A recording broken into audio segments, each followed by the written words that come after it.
வணக்கம். ஆகாஷவாணி.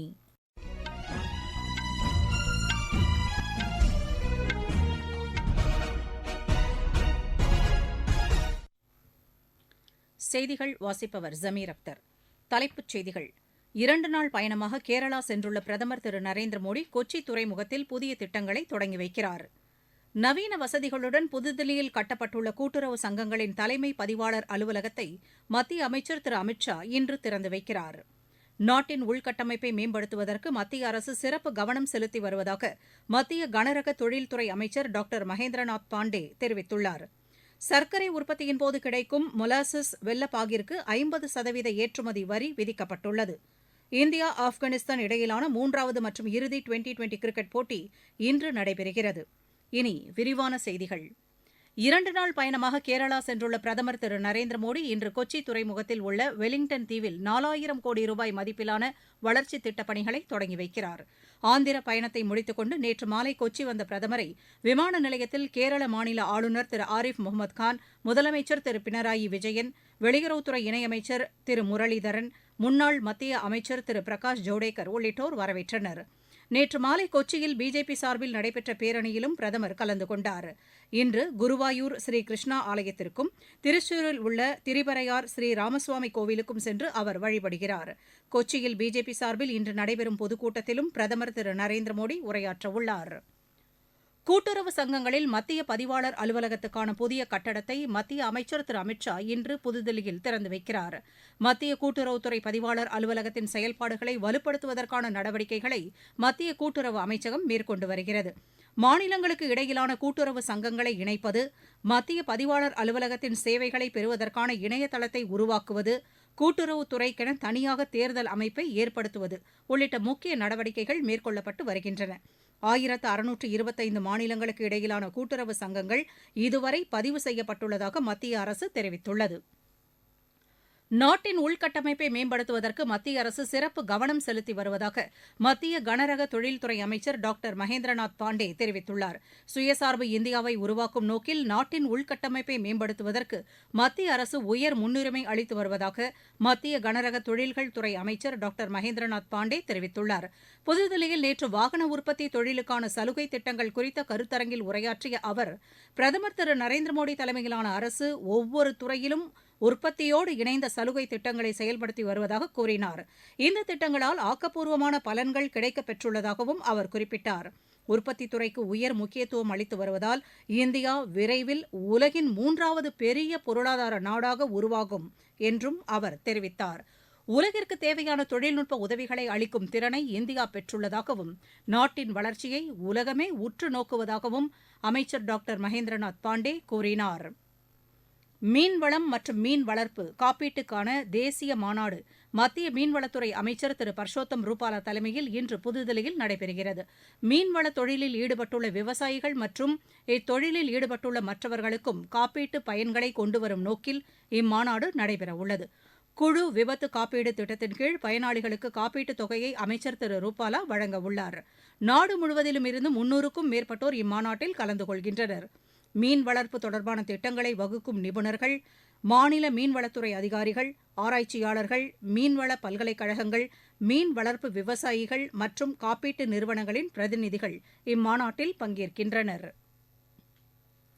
எத்தனால் உற்பத்தி மற்றும் விற்பனைக்கான முயற்சிகளுக்கு மத்திய அரசு ஊக்கம் அளித்து வருவதாக சாலை போக்குவரத்துத்துறை இணையமைச்சர் ஜெனரல் வி.கே. சிங் தெரிவித்துள்ளார். புதுதில்லி வர்த்தக தொழில் சபை ஏற்பாடு செய்திருந்த வளர்ச்சிக்கான பசுமை பாதை என்ற கருத்தரங்கில் உரையாற்றிய அவர், தற்போது பயன்படுத்தப்பட்டு வரும் பெட்ரோல், டீசல் போன்ற எரிபொருளுக்கு மாற்றாக தூய்மையான எரிசக்தியை கொண்டுவர வேண்டும் என்று கூறினார். லித்தியம் அயன் பேட்டரிகளை கொண்டு இயக்கப்படும் மின்சார வாகனங்களை அதிக அளவில் கொண்டு வருவதற்கான நடவடிக்கைகள் எடுக்கப்பட்டு வருவதாகவும் அவர் தெரிவித்தார். மின்சாரத்தில் இயங்கும் வாகனங்களில் சோடியம் அயன் பேட்டரிகளை பயன்படுத்துவதற்கான ஆய்வுப் பணிகளும் நடைபெற்று வருவதாக மத்திய இணையமைச்சர் ஜெனரல் வி.கே. சிங் கூறினார்.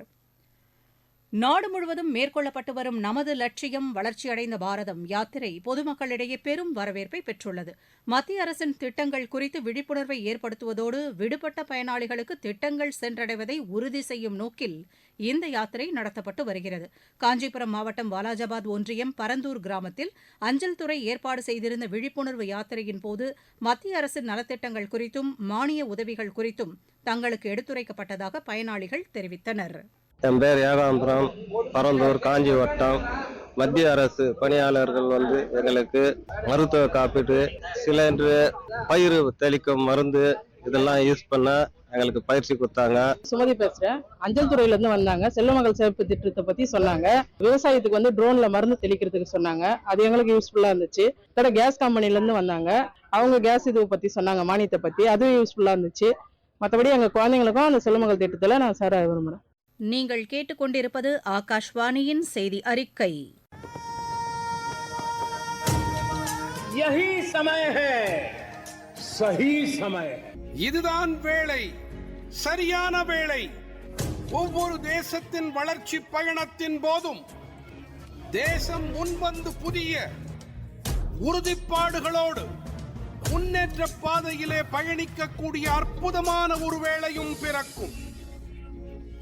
புதிய பாரதத்தின் துவக்கத்தின் இது அமுத காலம். இதுவே கோடானு கோடி நாட்டு மக்களுடைய உறுதிப்பாடாகும். அமுத காலம் 25 ஆண்டுகளுக்கு ஆனது. ஆனால் நாம் நம்முடைய லட்சியங்களை அடைவதற்காக இப்போதிலிருந்தே முனைப்புடன் செயல்பட வேண்டும். भारत को गढ़ने का यही समय है. சர்க்கரை உற்பத்தியின் போது கிடைக்கும் மொலாசஸ் வெல்லப்பாகிற்கு இன்று முதல் 50% ஏற்றுமதி வரி விதிக்கப்பட்டுள்ளது. நிதியமைச்சகம் இது தொடர்பாக வெளியிட்டுள்ள செய்திக்குறிப்பில், இதன் விநியோகத்தை ஒழுங்குபடுத்தும் நோக்கிலும் உள்ளூர் சந்தை தேவைக்கு தாராளமாக கிடைக்கவும் இந்த நடவடிக்கை எடுக்கப்பட்டுள்ளதாக தெரிவிக்கப்பட்டுள்ளது. உணவு எண்ணெய் மற்றும் சுத்திகரிக்கப்பட்ட உணவு எண்ணெய் இறக்குமதிக்கான வரிச்சலுகை 2025ஆம் ஆண்டு மார்ச் மாதம் வரை நீட்டிக்கப்படுவதாகவும் அறிவிக்கப்பட்டுள்ளது. உள்நாட்டு சந்தையில் விலையை குறைக்கும் நோக்கில் சோயாபீன்ஸ் மற்றும் சூரியகாந்தி எண்ணெய்க்கான இறக்குமதி வரி 17.5%லிருந்து 12.5%ஆக குறைக்கப்பட்டுள்ளது. புத்தாக்க தொழில் நிறுவனங்களை விரிவாக்கம் செய்வதற்கான நடவடிக்கைகளை மத்திய அரசு தொடர்ந்து மேற்கொள்ளும் என்று மின்னணு தகவல் தொழில்நுட்பத்துறை இணையமைச்சர் திரு ராஜீவ் சந்திரசேகர் தெரிவித்துள்ளார். நொய்டாவில் தேசிய புத்தாக்க தினத்தையொட்டி இளைஞர்களிடையே கலந்துரையாடிய அமைச்சர், பிரதமர் திரு நரேந்திர மோடி தலைமையிலான அரசு இளைஞர்களின் வாழ்க்கையை மாற்றியமைத்துள்ளதாக கூறினார். அரசின் புத்தாக்க தொலைநோக்கு திட்டங்கள் குறித்து எடுத்துரைத்த இணையமைச்சர், 10 லட்சம் புத்தாக்க தொழில் நிறுவனங்களையும் 10,000த்திற்கும் மேற்பட்ட புத்தாக்க பெரு நிறுவனங்களையும் வரும் 10 ஆண்டுகளில் கொண்டு வருவதற்கான நடவடிக்கைகளை மத்திய அரசு மேற்கொண்டு வருவதாகவும் தெரிவித்தார். அயோத்தியில் ஸ்ரீ ராம்லாலா பிரதிஷ்டை மகோத்சவத்திற்கான ஆரம்பகட்ட பூஜைகள் நேற்று தொடங்கின. இந்த சிறப்பு பூஜைகள் மற்றும் யாகங்கள் இம்மாதம் 21ஆம் தேதி வரை நடைபெறும். வரும் 22ஆம் தேதி நண்பகலில் ஸ்ரீ ராம்லாலா பிரதிஷ்டை நடைபெறும் என்று அறிவிக்கப்பட்டுள்ளது. ஜம்மு காஷ்மீரில் தெஹ்ரிக்-இ ஹூரியத் அமைப்பை தடை செய்வதற்கான ஆதாரங்களை உறுதி செய்வதற்கு நீதிபதி சச்சின் தத்தா தலைமையில் தீர்ப்பாயம் ஒன்றை மத்திய அரசு அமைத்துள்ளது. தில்லி உயர்நீதிமன்ற நீதிபதி சச்சின் தத்தா தலைமையில் அமைக்கப்பட்டுள்ள இந்த தீர்ப்பாயம் சட்டவிரோத நடவடிக்கைகள் தடுப்புச் சட்டத்தின் கீழ் இந்த அமைப்பை தடை செய்தது குறித்து முடிவு செய்ய உள்ளது. பஞ்சாப், ஹரியானா, சண்டிகர், தில்லி, உத்தரப்பிரதேசம், ராஜஸ்தான் மாநிலங்களில் மேலும் 2 நாட்களுக்கு கடும் குளிர் நீடிக்கும் என்று இந்திய வானிலை ஆய்வு மையம் தெரிவித்துள்ளது. தில்லி தலைநகர் மண்டலத்தின் பல இடங்களில் நேற்று மிக குறைந்த வெப்பநிலையாக 3 முதல் 4 டிகிரி செல்சியஸ் வரை பதிவானதாக வானிலை ஆய்வு மையத்தின் மூத்த விஞ்ஞானி திரு R.K. ஜனமணி எமது செய்திப்பிரிவிடம் தெரிவித்தார். இந்தியா, ஆப்கானிஸ்தான் இடையிலான 3வது மற்றும் இறுதி டுவெண்டி கிரிக்கெட் போட்டி இன்று நடைபெறுகிறது. பெங்களூரு சின்னசாமி விளையாட்டரங்கில் இரவு 7 மணிக்கு இந்த ஆட்டம் தொடங்குகிறது. 3 போட்டிகள் கொண்ட இந்த தொடரில் இந்தியா 2 போட்டிகளில் வெற்றி பெற்று முன்னிலையில் உள்ளது. சர்வதேச ஹாக்கி ஃபெடரேஷன் கோப்பை அரையிறுதிப் போட்டிக்கு இந்தியா தகுதி பெற்றுள்ளது. மீண்டும் தலைப்புச் செய்திகள். 2 நாள் பயணமாக கேரளா சென்றுள்ள பிரதமர் திரு நரேந்திர மோடி கொச்சி துறைமுகத்தில் புதிய திட்டங்களை தொடங்கி வைக்கிறார். நவீன வசதிகளுடன் புதுதில்லியில் கட்டப்பட்டுள்ள கூட்டுறவு சங்கங்களின் தலைமை பதிவாளர் அலுவலகத்தை மத்திய அமைச்சர் திரு அமித் ஷா இன்று திறந்து வைக்கிறார். நாட்டின் உள்கட்டமைப்பை மேம்படுத்துவதற்கு மத்திய அரசு சிறப்பு கவனம் செலுத்தி வருவதாக மத்திய கனரக தொழில்துறை அமைச்சர் டாக்டர் மகேந்திரநாத் பாண்டே தெரிவித்துள்ளார். சர்க்கரை உற்பத்தியின் போது கிடைக்கும் மொலாசஸ் வெல்லப்பாகிற்கு 50% ஏற்றுமதி வரி விதிக்கப்பட்டுள்ளது. இந்தியா ஆப்கானிஸ்தான் இடையிலான மூன்றாவது மற்றும் இறுதி டுவெண்டி கிரிக்கெட் போட்டி இன்று நடைபெறுகிறது. இத்துடன் இந்த செய்தி அறிக்கை நிறைவு பெற்றது.